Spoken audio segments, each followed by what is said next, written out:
ፍርሃት ይወገድ፣ የምፈልገው የሚነድ የድል ወላፈን ነው። ከዚህ በኋላ ውብና አስገራሚ ጊዜያት ከፊታችን እየጠበቁን ይገኛሉ። በፍጹም አልፈራም። ይህን አስተያየት የሰጠው የመድፈኞቹ ዋና አሰልጣኝ ስፓኒያርዱ ሚኬል አርቴታ ነው። እንግዲህ አርሰናል ይህ ሳምንት እጅግ በጣም ወሳኝ የሆኑ ጨዋታዎችን የሚያከናውንበት ሳምንት ነው። ዛሬ ከጥቂት ሰዓታት በኋላ አርሰናል በሜዳውና በደጋፊው ፊት በአውሮፓ ቻምፒየንስ ሊጉ የፖርቱጋሉን ክለብ ስፖርቲንግ ሊዝበንን በሜዳው ሲያስተናግድ፣ የፊታችን እሁድ ደግሞ በእንግሊዝ ፕሪምየር ሊግ ዋንጫውን የሚወስነውን የጨዋታ መርሃ ግብር ከሜዳው ውጪ ከማንቸስተር ሲቲ ጋር የሚያከናውን ይሆናል። ታዲያ አርቴታ ምናልባትም በአሰልጣኙና በተጫዋቾቹ በኩል ፍርሃት ነክሶ እንደሆነ ተጠይቆ እርሱም ምላሹን ሲሰጥ በፍጹም ምንም አይነት ፍርሃት በእኛ በኩል የለም፣ አሁን እኔ ጋር የሚነድ የድል ወላፈን ነው ያለው የሚል አስተያየትን ሰጥቷል። አርቴታ ትላንትና የሰጠው ጋዜጣዊ መግለጫ እጅግ በጣም አነጋጋሪ ነበር ማለት ይቻላል። የአርቴታ ስሜት አሁን ባለበት ሁኔታ ምን ይመስላል? ከዚህ በኋላ በሚመጡት ጨዋታዎችስ ላይ አርቴታ የሚፈልጋቸውን ዋንጫዎችን አሳክቶ ሲዝኑን ለማጠናቀቅ ምን አይነት የስነ ልቦና ተነሳሽነት ላይ ይገኛል? በተጫዋቾች ውስጥ በኩል ከአርቴታ የተነሳሽነት ጉዳይ ጋር ተያይዞ ከዚህ በኋላ ብቃታቸውን እንዴት አስቀጥለው ወይም ደግሞ ያሉባቸውን ክፍተቶች አሻሽለው ውጤታማ ሊሆኑ ይችላሉ? እነዚህን ጉዳዮች እስከ ቪዲዮ መጨረሻ ድረስ ከኛ ጋር አብራችሁ ከቆያችሁ የምንነግራችሁ ይሆናል። ሰላም ጤና ይስጥልን። የተወደዳችሁና የተከበራችሁ ውድ የቻናላችን ተከታታዮች እንዴት ናችሁልን? እግዚአብሔር ይመስገን እኔ በጣም ደህና ነኝ። የምትገኙት አራዳ ሜዳ ኦፊሻል ዩቲዩብ ገጻችን ላይ ነው። ብዙ ተመልካቾች ቪዲዮአችንን የምትመለከቱት ሰብስክራይብ ሳታደርጉ ነው። ስለዚህ እንደዚህ አይነት ዘገባዎች ቶሎ ቶሎ እንዲደርሷችሁና ቻናሉን ሰብስክራይብ ካላደረጋችሁ አሁኑኑ ሰብስክራይብ የምትለዋን በተን በመጫንና የሮል ምልክቷን በመንካት የቻናላችን ቤተሰቦች እንድትሆኑ የአክብሮት ግብዣችን ነው። እንዲሁም ደግሞ ዩቲዩብ ፕሮግራሙን ለበርካታ ተመልካቾች እንዲያደርሰው የእናንተ በብዛት ላይክ ማድረግ እጅግ በጣም ያስፈልገናል። እናም የፕሮግራም ቢያንስ በትንሹ 1000 ላይክ እንዲኖረው እንፈልጋለን። ስለዚህ ሁላችሁም ፕሮግራሙን ላይክ እያደረጋችሁ ጀምሩት። የአራዳ ሜዳ ኮሜንታተር ተስፋ ወርቅ ሉል ሰገድ አብሬያችሁ ቆይታ አድርጋለሁ። ፈጣሪ ፈቅዶ በዚህኛው ፕሮግራማችን ላይ ዳግም ከእናንተ ጋር ተገናኘን። በዚህኛው ፕሮግራማችን ላይ ደግሞ የአርሰናሎችን ከዚህ በኋላ ለሚመጡት ሳምንታት ያላቸውን ተነሳሽነትና በአሰልጣኙ በኩል ያለውን አጠቃላይ ሁኔታ የምንመለከት ይሆናል ማለት ነው።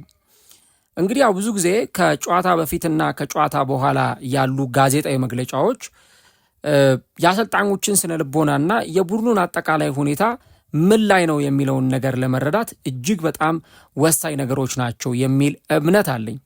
በተለይ ደግሞ አሰልጣኞች ልክ እዛች ፕሬስ ኮንፈረንስ ወይም የጋዜጣዊ መግለጫ ቦታዋ ላይ ቁጭ ብለው አስተያየቶችን ሲሰጡ ስንመለከት በዛ ውስጥ ቡድኑ ያለበትን ከረንት ሁኔታ የምናውቅበት ሁኔታ ይፈጠራል። ነገር ግን ደግሞ በተለምዶ አርቴታ ለእንደዚህ አይነት ነገር ብዙ እድሎችን የሚሰጥ አሰልጣኝ አይደለም። ለምሳሌ የጉዳት ዜናን በተመለከተ መረጃዎችን ለጋዜጠኞች አሳልፎ መስጠት አይፈልግም። በጣም ቁጥብ ነው። ከዚህ በተጨማሪ አንዳንድ ነገሮች ላይ ደግሞ አርቴታ ጫን ብሎ መናገር ያለበት ነገር ካለ ጫን ብሎ ሲናገር ልንመለከት እንችላለን። እንደ ሁኔታው አርቴታ ጋዜጣዊ መግለጫዎች ላይ እንዲህ አይነት ነገሮችን ሊያደርግ ይችላል። ነገር ግን ደግሞ ለሚዲያ ርዕሰ ዜና የሚሰጥ አሰልጣኝ አይደለም። ለምሳሌ ተጫዋቾችን ሚዲያ ላይ ወጥቶ የሚተች አሰልጣኝ አይደለም። እንደውም ከዚህ በፊት ራሱም ሲናገር እንደነበረው ባለፈው በቦርንመስ ከተሸነፈ በኋላ እኔ ሚዲያ ላይ ወጥቼ ተጫዋቾችን አልተችም በማለት ሲናገር ነበርና እንዲህ አይነት አሰልጣኝ ነው።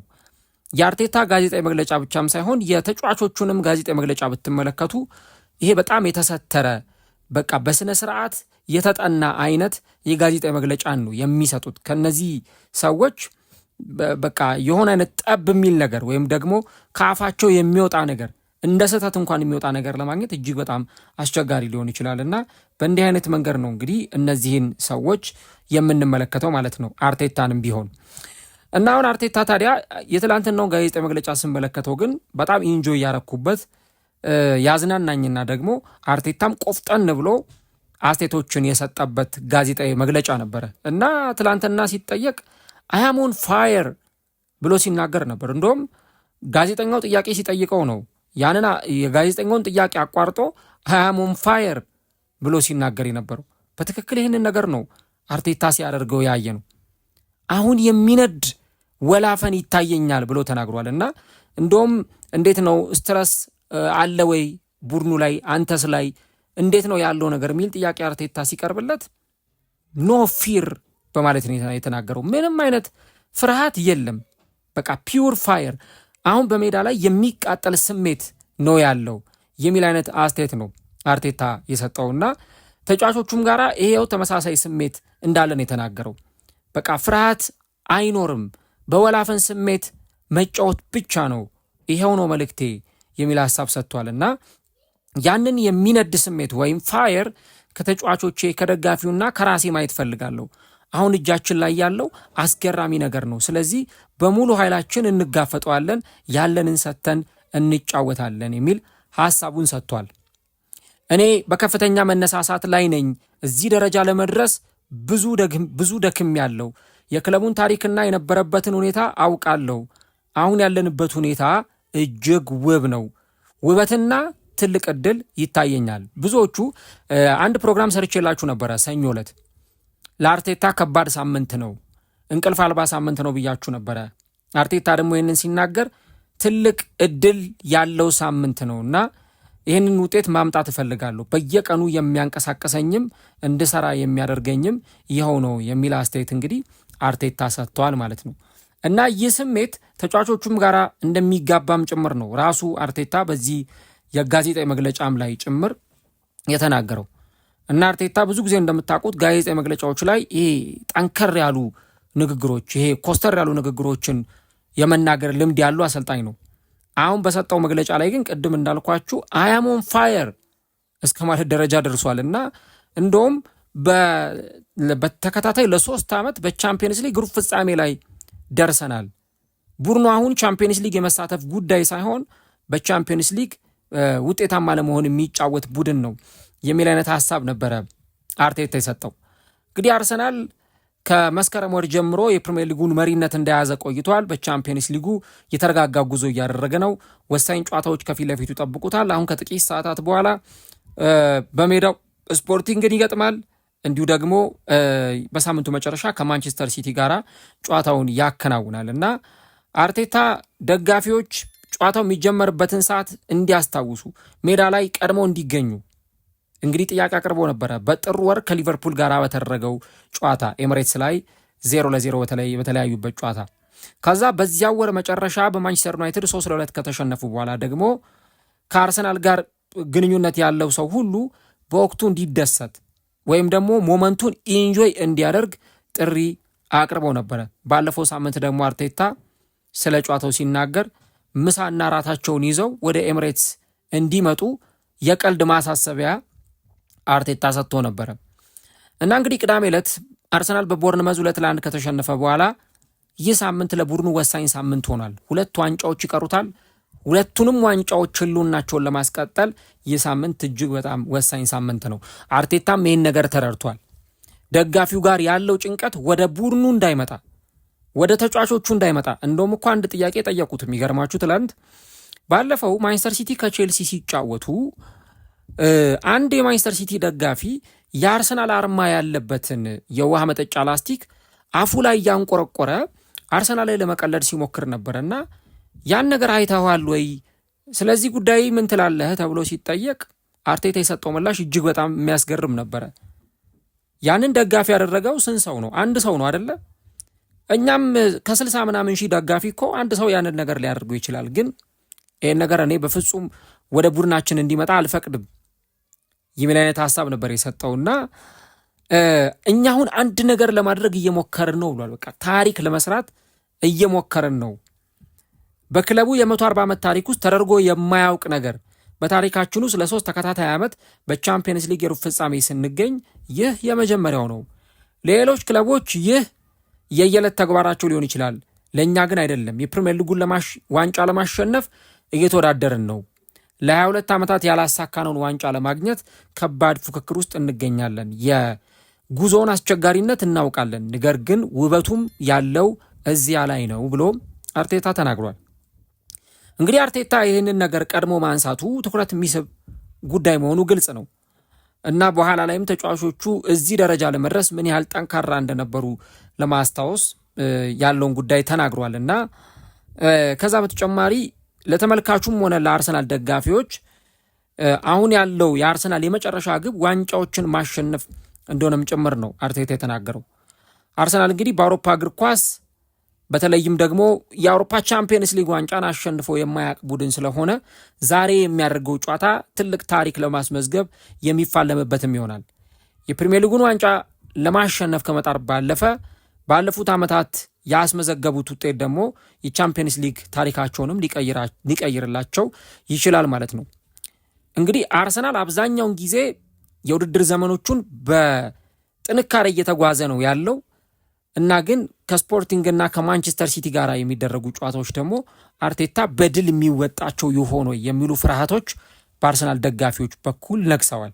ባለፈው የቦርንመዙ ጨዋታ ላይ የሆነ ፍራስትሬሽን የሆነ አይነት መጨነቅ ስሜት ስንመለከት ነበር እና አርቴታ ይሄ ሁል ጊዜ ደጋፊዎቹን ለመቀስቀስ የሚሞክር አይነት አሰልጣኝ ነው እና አሁንም ቢሆን ይህንን ጉዳይ በተመለከተ ኖ ፊር በማለት የገለጸው ለዚህ ነው።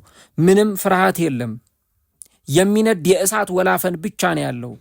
እኔ ደግሞ ለዛ ቀዳሚው ነኝ። አያም ደ ፈርስት እና በተጫዋቾቹ በደጋፊውና በራሴ ላይም ማየት የምፈልገው ይሄንኑ ነገር ነው። እድሉ እጅግ አስገራሚ ስለሆነ በሙሉ ኃይላችን ያንን ለማግኘት እንፋለማለን። አሁን ኤፕሪል ወር ወይም በሚያዝያ ወር ላይ ነን። ድንቅ እድል አለን። ያለንን ሁሉ በመስጠት ለውጤቱ ተነስተናል ብሎ አርቴታ ሀሳቡ ሰጥቷል እና አያም ኦን ፋየር የሚለው ነገር በራሱ እጅግ በጣም የሚያስገርም ነው። ቅድም መግቢያ ላይ እንደነገርኳችሁ አርሰናልን ከዛ ቦታ አንስቼ እዚህ ደረጃ ለማድረስ ብዙ ደክም ያለው፣ ምክንያቱም ይህ ክለብ ምን አይነት ሁኔታ ላይ እንደነበር አውቃለሁ። አሁን የሚታየኝ ውበትና እድል ብቻ ነው። ይህን ደግሞ በዚህ ጉዞ ውስጥ አብረውን ለነበሩ ሰዎች ሁሉ ማሳካት ፈልጋለሁ። ምክንያቱም ለአርሰናል ሰዎች፣ ለደጋፊዎቹ የድል ይገባቸዋል። በየቀኑ እንድሰራ እንድለፋ የሚያደርገኝም ይኸው ነው የሚል አስተያየት ሰጥቷልና እንግዲህ አርቴታ ኖ ፊር ፍርሃት የለም አሁን ያለው የሚነድ እሳት ነው የሚሉ አስተያየቶቹ በራሳቸው በብዙ መንገድ የሚተረጎሙ ይሆናል ማለት ነው እና አርቴታ እንዲህ አይነት ሞቲቬሽናል የሆነ አስተያየት መስጠቱ ደጋፊውንም ለማነሳሳት እጅግ በጣም ትልቅ ፋክተር ነው ብዬ አስባለሁ። ቅድም እንዳልኳችሁ አሰልጣኞች ጋዜጣዊ መግለጫ ላይ የሚሰጧቸው አስተያየቶች፣ የሚናገሯቸው ንግግሮች፣ ለደጋፊዎቻቸው የሚያስተላልፏቸው መልእክቶች ቀላል የሚባሉ አይደሉም። ምክንያቱም ቡድኑ እንደዚህ የሆነ ውጤት ማጣት በጀመረበት ሰዓት፣ ውጤት በሚፈልግበት ሰዓት ሁሉም ነገር ፍዝዝ ሲል፣ ጭንቀት ያለ ሲመስል፣ ማንቸስተር ሲቲ ከኋላ እየመጣ ነው፣ ጨዋታዎችን እያሸነፈ ነው። እሁድ ከሲቲ ጋር ጨዋታ አለ። አርሰናል ስፖርቲንግን ይገጥማል። ወደ ግማሽ ፍጻሜው በተከታታይ 2ኛ ዓመት አልፎ ለመጀመሪያ ጊዜ ታሪክ መስራት ይፈልጋል። እነዚህን ሁሉ ነገሮች ስንደማምራቸው የአርቴታ አስተያየት በትክክለኛው ጊዜና በትክክለኛው ሰዓት የመጣ ነው ማለት ነው እና አርቴታ ተጠራጣሪዎችን ወይም ደግሞ አርሰናል ከዚህ በኋላ አበቃለት ወይም ሊያበቃለት ነው ብለው የሚናገሩ ሰዎችን በትክክል ምላሽ መስጠትና የተሳሳቱ እንደሆኑ ለማሳየት ይፈልጋል። ተነሳሽነታችን ከኛ ጋር ላሉ ሰዎች እንሰጣለን፣ ጉልበታችንን የምናውለው በእነዚህ ሰዎች ላይ ነው ብሏል። ኢቭን በትላንትናው ዕለት የጋዜጣዊ መግለጫ ከአርቴታ በኋላ የሰጠው ኤቤሬቺ ኤዜም ስሜቱ እጅግ በጣም የተለየ እንደሆነ እንግዲህ ከአሰልጣኙ አስተያየት በኋላ እሱ ራሱ ተናግሯል ማለት ነው እና ገለልተኛ ደጋፊዎች ለአርሰናል ያላቸውን ጥላቻ ራሱ ለማነቃቂያነት ይጠቀሙበታል ወይ ተብሎ ሲጠየቅ እኛ ግድ የለንም ስለዚህ ነገር ብሏል።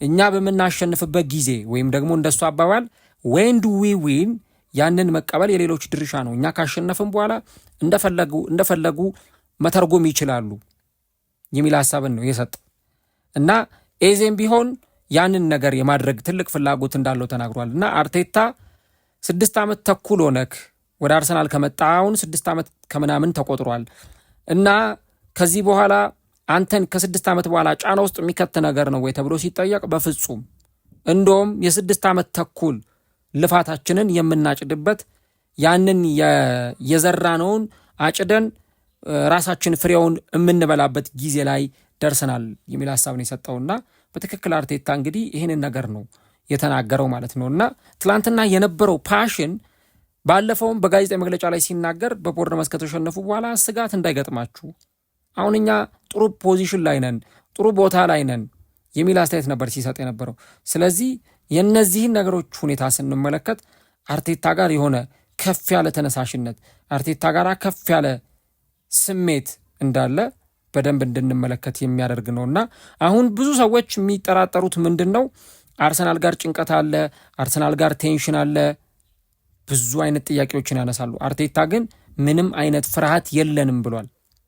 እንግዲህ ለመጀመሪያ ጊዜ ነው ይህንን ነገር ሲናገርም የተመለከት ነው። ዘንድሮ የራሳቸው አርሰናል ደጋፊዎች ሳይቀር ኢቨን እኔ በሰራኋቸው ፕሮግራሞችም ላይ የእኛም ፕሮግራም የሚያደምጡ አድማጮች አርቴታ ይፈራል ምናምን የሚሉ ኮሜንቶችን ሲሰጡ አያሉ እና አርቴታ ለዚህ ለተሰጠበት ለሚሰነዘሩበት ትችቶች አሁን ለመጀመሪያ ጊዜ ምላሽ መስጠቱ ነው እና ምንም አይነት ፍርሃት የለብንም በቃ ኖ ፊር የሚል አይነት አስተያየት ነው አርቴታ የሰጠው ማለት ነው። እና እስቲ እናንተ የአርሰናል ደጋፊዎች ምን ትላላችሁ? አርሰናል ጋር አሁን አርሰናል ያንን በቃ ሜዳ ላይ ጨካኝ ሆኖ ጎሎችን የሚያስቆጥር ጨካኝ ስላችሁ ወደኋላ ፈግፍጎ ተጋጣሚዎቹ የሚያደርጉበትን ነገር ከዛ በኋላ ምላሽ የማይሰጥ አይነት ቡድን ሳይሆን ለእያንዳንዱ ነገር ምላሽ የሚሰጥ ኮስታራ ቡድን መሆኑን ለማሳየት የቆረጠ ቡድን ይመስላልና እናንተስ ስለዚህ ቡድን ምን ምላሽ አላችሁ? ምን አስተያየት አላችሁ? የሚለውን ነገር ሐሳቦቻችሁን ልታጋሩ እንችላላችሁ። ዛሬ እንግዲህ አርሰናል ወሳኙን ጨዋታ አሁን ከጥቂት ደቂቃዎች በኋላ ከስፖርቲንግ ሊዝበን ጋር በሜዳውና በደጋፊው ፊት የሚያከናውን ይሆናል ማለት ነው።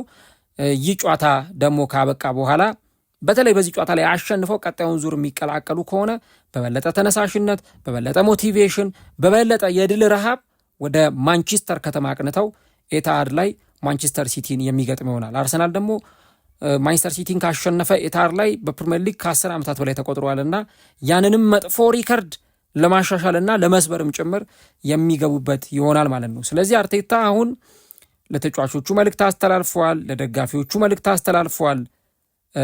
እኔ ጋራ የሚነድ እሳት ወላፈን ያለው ሌሎቹም ጋራ በተመሳሳይ እንዲህ አይነት ነገሮች ናቸው ያሉት ብሎ ነው እንግዲህ አርቴታ ሀሳቡን የሰጠው።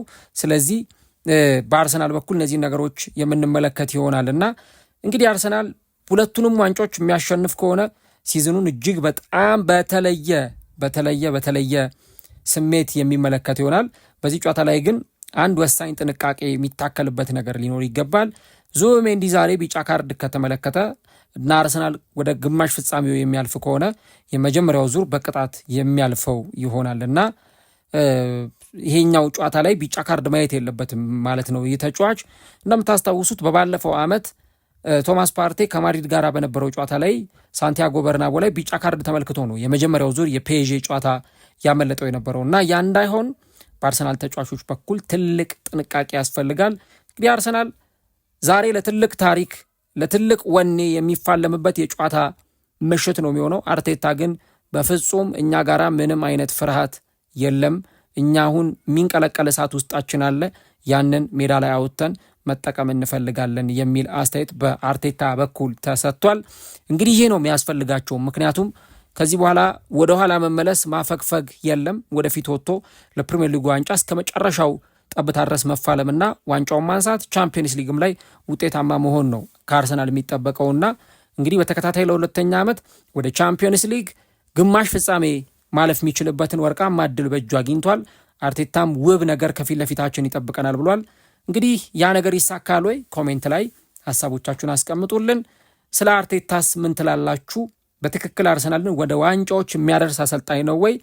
ኮሜንት ላይ ከምክንያት ጋር ሀሳባችሁን አስቀምጡልን። ቪዲዮን ከወደዳችሁት ላይክ ማድረጋችሁን አትርሱ።